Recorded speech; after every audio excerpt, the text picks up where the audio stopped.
The year was 1892. In the remote, fog-shrouded village of Blackwood End, nestled deep in the Yorkshire moors, a strange quiet had settled.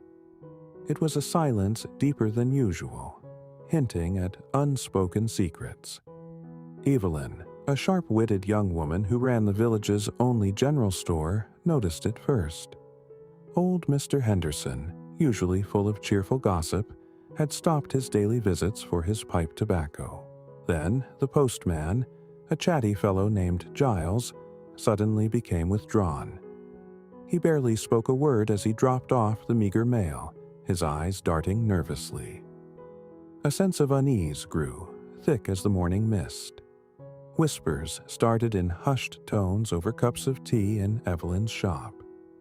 People spoke of flickering lights in the old, abandoned mill. There were tales of strange shadows moving across the moors at dusk.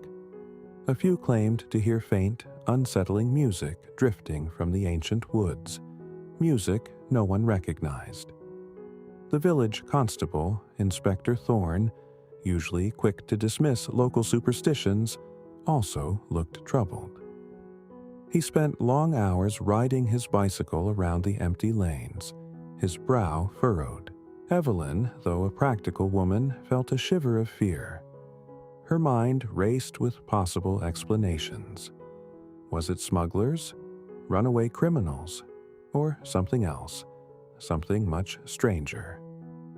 The mystery deepened when the village's prized livestock, a prize-winning ram owned by Farmer Giles, was found unharmed but strangely disoriented, circling a mysterious symbol carved into the earth. The symbol looked ancient, unlike anything anyone in Blackwood End had ever seen. Fear turned into quiet panic. People started locking their doors earlier. Evelyn decided she couldn't just sit and wait. She felt a strong need to understand. She thought about the comfort her grandmother often found in her faith.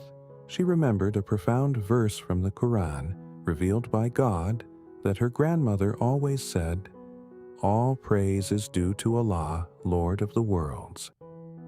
Evelyn often heard the words, but now, facing fear and unknown secrets, they took on a new meaning. They were a reminder of God's power over everything. If God was truly the Lord of the worlds, then surely he was Lord over Blackwood End, and its mysteries too. This thought brought a strange sense of calm amidst the suspense. It made her think that no matter how scary things seemed, God was in control.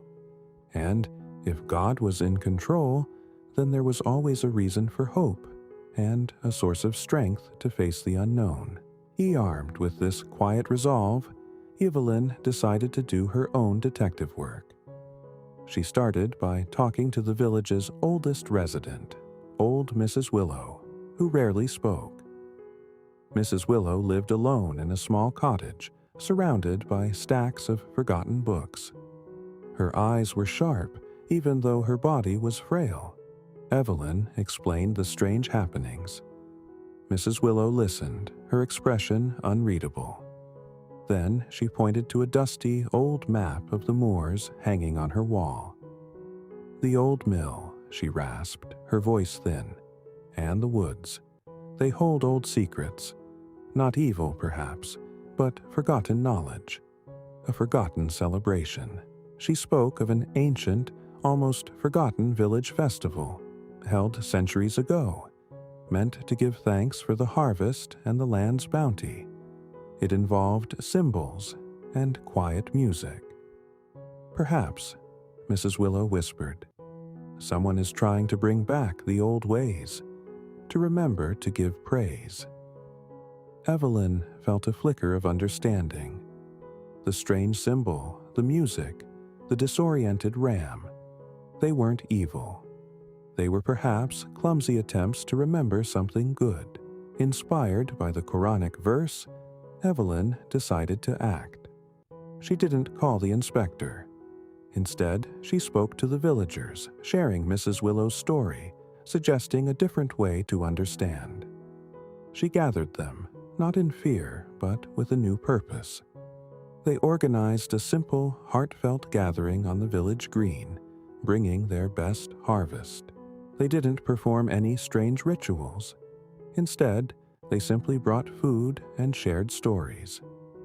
Evelyn encouraged them to think of all the good things they had and to be thankful.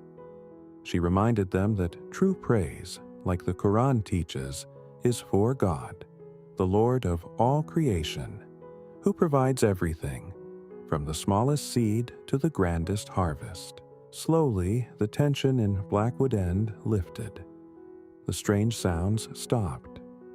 The shadows on the moor seemed less frightening. The mystery was solved, not by catching a villain, but by understanding. The villagers learned that sometimes what seems scary is just a misunderstanding or a forgotten way of giving thanks. They saw the value of open hearts and simple gratitude. Evelyn realized that even in the face of fear and the unknown, remembering that all praise is due to Allah, Lord of the worlds, brought clarity and calm. It changed how she saw every event. And so, the quiet village of Blackwood End found its peace again. Its people learned that by truly praising God for everything, they could overcome fear and find understanding, always remembering His greatness over all worlds.